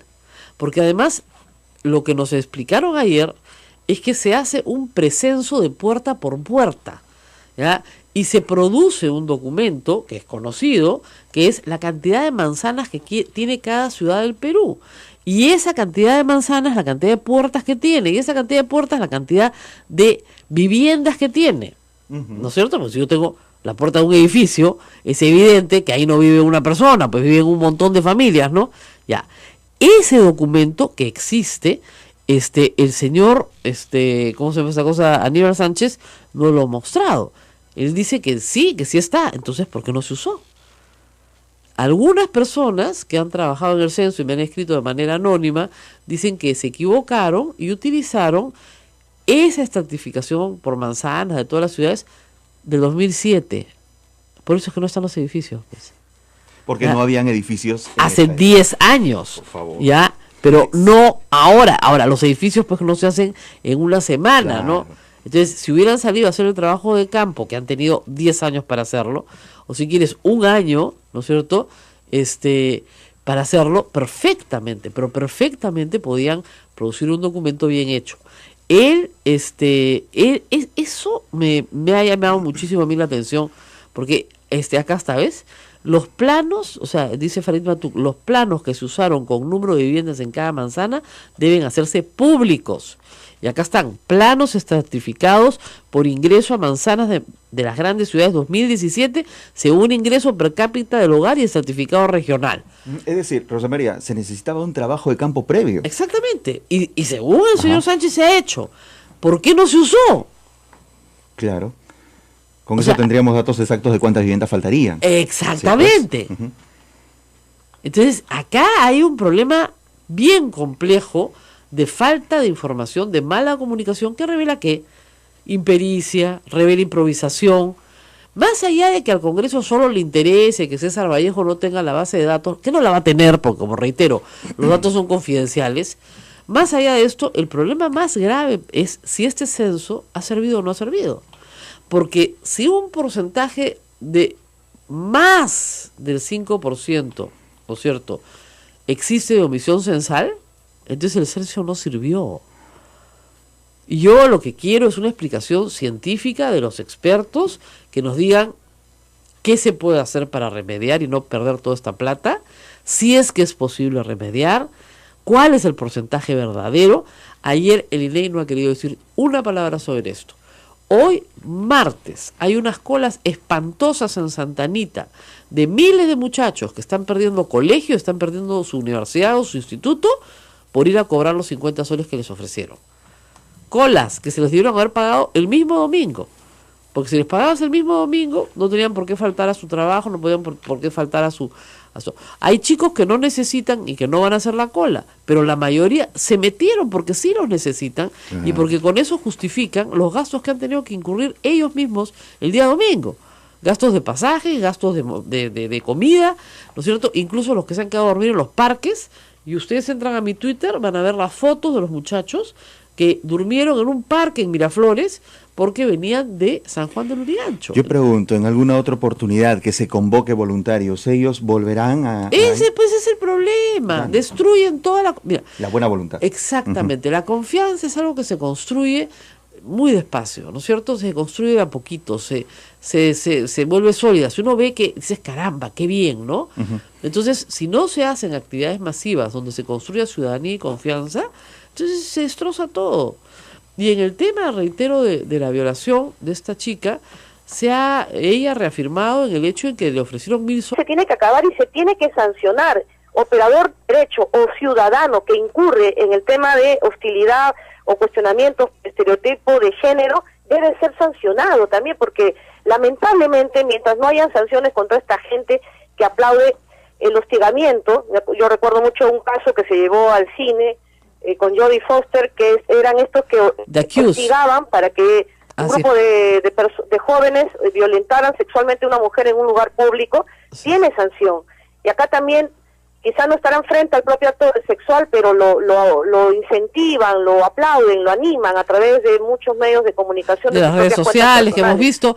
Sí, felizmente hay el caso del cadete, ¿no es cierto?, que ya el Ministerio de Defensa está tomando acción porque él era empadronador y luego comienza a hostilizar vía redes a una de las personas, a una señorita que había empadronado, y le manda un mensaje que dice, así que solterita. Bueno, ya en este momento lo están procesando. Pero ese sujeto cree que lo puede hacer impunemente, porque la sociedad se lo está diciendo todos los días. Le cree que su rol de macho es hacer eso, ¿no? Y eso es lo terrible. Ahora, en cuanto a la reparación civil que el INEI tiene que pagar como tercero civilmente responsable, yo creo que procede, porque no tomó ninguna medida de seguridad para las mujeres que mandó a censar. Y no solamente eso, porque estaba en conocimiento de que el Perú ya estaba en el 5º lugar como país visto con el mayor número de casos de violencia de género, y conocida de los niveles de inseguridad ciudadana. Empadronadores o empadronadoras debieron tener una tutela de parte del INEI, prever protocolos de intervención de seguridad. Así es. Parejas. Yo sí creo, igual que tú, y en esto sí coincidimos porque ambas somos abogadas, que sí procede la indemnización de parte del INEI. Lamentablemente va a salir del bolsillo de todos los peruanos, porque el presupuesto del INEI es presupuesto nacional. Pero tiene que haber un caso, un precedente. Acá tenemos que tener un punto de quiebre en adelante. Esto no puede pasar por agua tibia.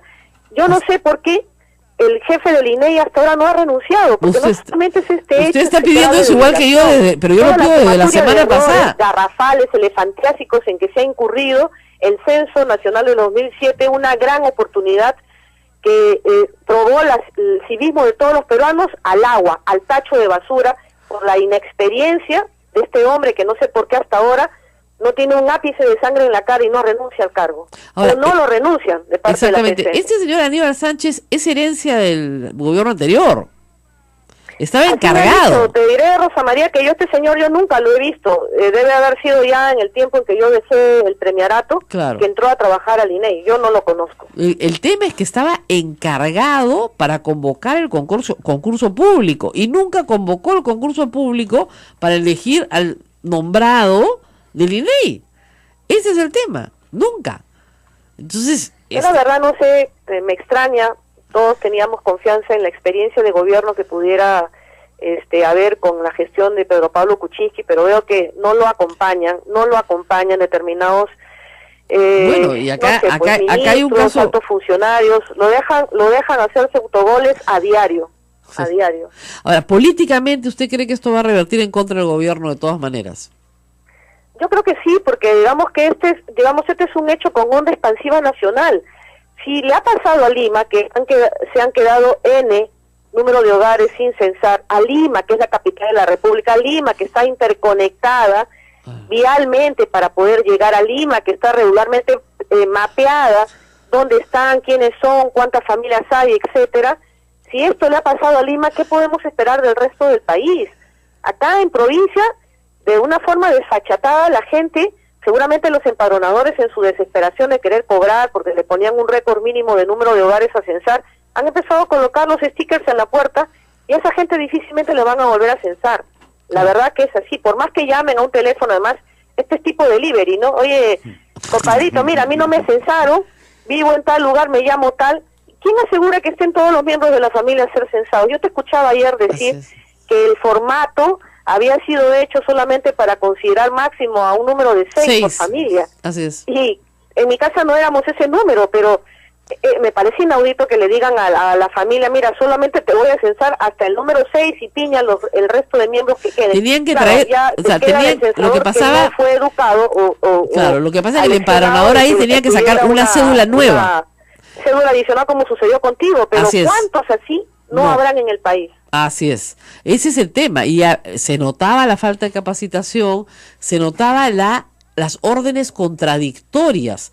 Los chicos están ahorita haciendo cola en Santa Anita, tratando de cobrar sus 50 soles, que no les han pagado, no les entregaron fotochecks, entonces en muchas casas no los dejaron entrar, con toda razón, porque tú no sabes si son los malditos del censo que vienen a asaltar. En otras casas que sí los dejaron entrar, los obligaron, por ejemplo, a llenar el censo con lapicero, porque había la volada de que el lápiz era para borrar tus datos. Es decir, la desconfianza total en la institución. Entonces, todo esto realmente un pésimo manejo político, también logístico de este censo, cero sentido común. Yo escuché decir al jefe del INEI días antes del censo, como tú también creo que lo has anotado, sí, que estaban sobrados de voluntarios. Sí. Estaban sobrados, que no necesitaban. Ni siquiera implementaron un protocolo de emergencia, como sucede, por ejemplo, quizá el ejemplo no sea el más idóneo, pero se me viene a la mente, en las campañas políticas, cuando nosotros ya el día de la votación, cada organización política quiere cuidar el voto en mesa. Claro. Entonces en los locales de partido de cada distrito se quedan los voluntarios esperando que falten las personas de parte del partido que van a ir a cuidar los votos en mesa, y se manda gente y se le acredita en ese momento para que cumpla con fiscalizar que se llenen bien, en fin, las actas del escrutinio. ¿Por qué si se tenía conocimiento que en tales distritos o en los edificios tales era al mediodía y no se había censado, no tenían personal de refuerzo? ¿Por qué? Porque este señor, de forma soberbia, dijo que no necesitaban. Y yo estoy segura que más de un peruano ha querido ser voluntario, pero que no se le ha permitido. Bueno, acá tengo el ranking de las 5 ciudades más peligrosas para las mujeres en el mundo. Número 1, Cairo en Egipto. Número 2, Karachi en Pakistán. Número 3, Kinshasa en el Congo. Número 4, Delhi en la India. Y número 5, Lima, Perú. Lima, Perú. Imagínate cómo nuestra capital, la capital de la República, va a estar a la par de estos países donde la mujer es un objeto que no vale nada, lamentablemente. Así No es. existe. La mujer no tiene derechos fundamentales en esos países. A ese nivel ha sido elevada Lima. Y con esa información se ha mandado con ovejas al matadero a los empadronadores y empadronadoras a hacer esta labor sin un auxilio también de parte de la policía, que no se abastece. Lamentablemente es así. Puede haber la mejor voluntad política del Sí. Ministerio del Interior, pero no se abastece. No, Yo, no, la no, no verdad, hay forma. ayer lo dije en horas de la mañana, las cifras que arroja este censo para mí están deslegitimadas. Ese es el No problema, va- creo yo. Yo no puedo creer que con una llamadita telefónica para que te vayan a censar a domicilio esto se componga. Ahora, no veo. el tema la verdad, es que aunque no se ha dado- No soy economista, yo no soy estadista, pero el sentido común me lleva. Violaciones, estamos hablando de violaciones sexuales dentro del ámbito de las personas que la víctima conoce, un padrastro, un tío, un hermano, incluso un padre. ¿Qué es lo que le está pasando a la familia peruana para llegar a ese grado de descomposición? Y es que ahí, acá tenemos que prender las alertas, Rosa María. Acá necesitamos una información masiva, una capacitación masiva de en principio pasa por un tema de educación en casa, ¿no? Esto viene desde la cuna. La tolerancia, el tratamiento, el hecho de que la propia niña y niño sepa alzar su voz de protesta frente a algún síntoma de agresión hacia ellos, que esto no quede como un problema silente. Las violaciones dentro del hogar son muchas veces silentes. La madre y la propia víctima no se atreven a denunciar al agresor porque dependen, y volvemos a lo anterior, económicamente de ellos. Hemos alcanzado un grado de degradación, de salvajismo en el país, que está bien que no haya impunidad. En eso creo que en algo hemos avanzado, endureciendo las leyes contra los agresores, haciendo que los operadores del derecho no pasen por agua tibia este tipo de agresiones. Eso está muy bien. Por otro lado, tenemos que invertir en salud mental y tenemos que invertir en la capacitación, tenemos que entrar fuerte en el tema educativo. Este tema del enfoque de género tan cuestionado, lamentablemente, por un cierto sector de la sociedad, le está haciendo mucho daño. Porque Así es necesario entrar con fuerza a las escuelas. Ahora, hay para que varias los niños cosas- sepan Sí. que tienen derechos y los padres que tienen la obligación de cuidar. Ahora, hay varias cosas en nuestra cultura, que fomentan, aun cuando no tengamos la voluntad de hacerlo, justamente la cultura de la violación. Lo primero es culpar a la víctima. Eso es que se habrá puesto. El mismo violador lo dice, si ella no ha gritado, ¿no es cierto? Ella tiene la culpa. ¿Por qué no grita? Si hubiera gritado, ¿no es cierto? Pues si no ha gritado. La otra es que se trivializa o se banaliza, ¿no es cierto?, toda agresión sexual. No, ni que estuviese, no, ¿para qué grita? Pero si no le están haciendo nada, ¿no? Se tolera el acoso sexual se tolera, el acoso laboral se tolera contra las mujeres. Y lo otro, doctora, es que la violación de la mujer adulta está completamente desprotegida. O sea, si se viola a un niño, una niña, sí, claro, si es un infante hay cadena perpetua, si es menor de 18 años hay penas más graves, si es menor de 14 también. Pero la violación de la mujer adulta es una violación simple, la que no tiene agravantes, como en este caso, que es de 6 a 8 años. O sea, ya está. Y la violación de la mujer adulta, o sea, la mujer adulta vale mucho menos en la sociedad que cualquier otro.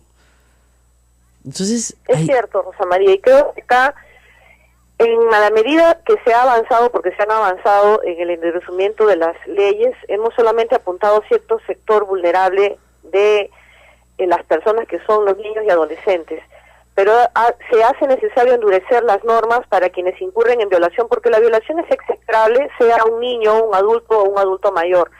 Tenemos que endurecer esas penas, pero también, la capacitación que de forma incipiente empezó a hacer en el gobierno de Ollanta con los operadores del derecho, en el sentido que ellos, de acuerdo a su criterio, porque hay factores que digamos que agravan un delito, ellos apliquen de forma efectiva la prisión frente a los violadores.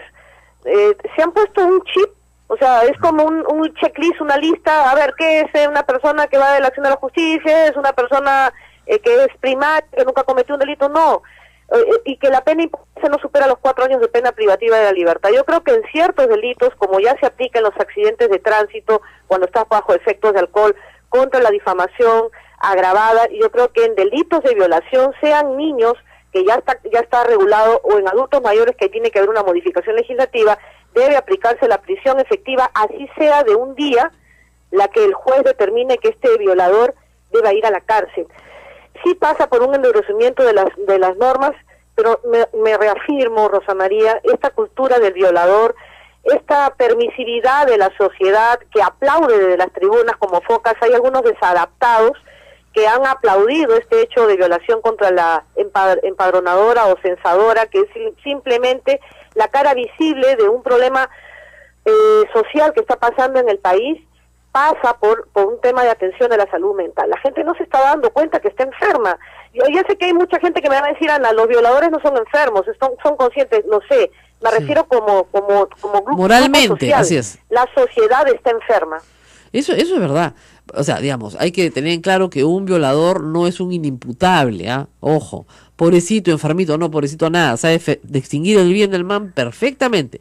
Lo que está es moralmente enfermo, eso sí, porque creer que el cuerpo de otra persona puede ser objeto de tu uso, y estamos hablando desde el manoseo, desde...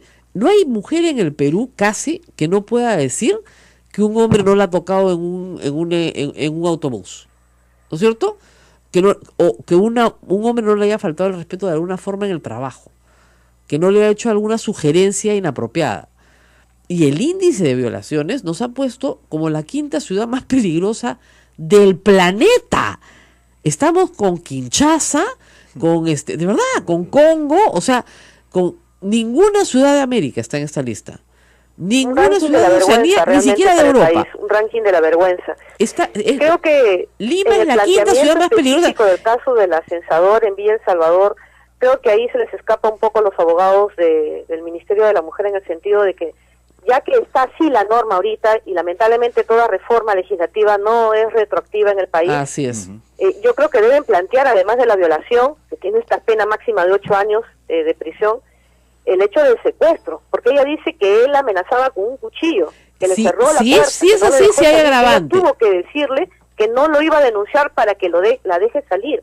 Sí. Si le aplican secuestro, aunque el secuestro no importa que sea minutos, horas o días, lo importante es que contra su voluntad ella se ha quedado amenazada con arma blanca. Y encima violentada sexualmente. Lo que pasa... la pena que le debería recaer a este tipo es no menor de 25 a 30 años de pena privativa de la libertad. Lo que pasa es que el agravante para mujer adulta violada en banda o con arma de fuego, o arma blanca en este caso, es de 12 a 18. ¿Ya? Pero hay que probar, ¿no es cierto?, que hubo el cuchillo, que se lo puso en el cuello, etcétera. El sujeto está confeso de la violación, pero no está confeso del arma blanca. Entonces ahí es efectivamente donde los abogados del Ministerio de la Mujer tienen que exigir a la policía que se haga la investigación completa para lograr el agravante. Pero a esta hora no se ha logrado el agravante. Lo que sí, doctora, usted coincidirá conmigo, es que... Lo que interesa es que acá ha sido un delito flagrante, ¿no? O sea, la mujer sale de la casa, pide ayuda. La policía llega casi de forma inmediata. El hermano que supervisaba la zona por el INEI llega de forma inmediata. O sea, la primera versión de la víctima es la que se tiene que tomar en cuenta. Y acabar, y esto también es una medida que debe adoptar el Estado, acabar con la revictimización de la víctima. Sí. Hay una hostilidad de parte del sistema de justicia contra la víctima. Tú lo has dicho, se aplican estereotipos de género contra ella, se cuestiona a la víctima, hay de la víctima si osa denunciar al agresor. Entonces, esto también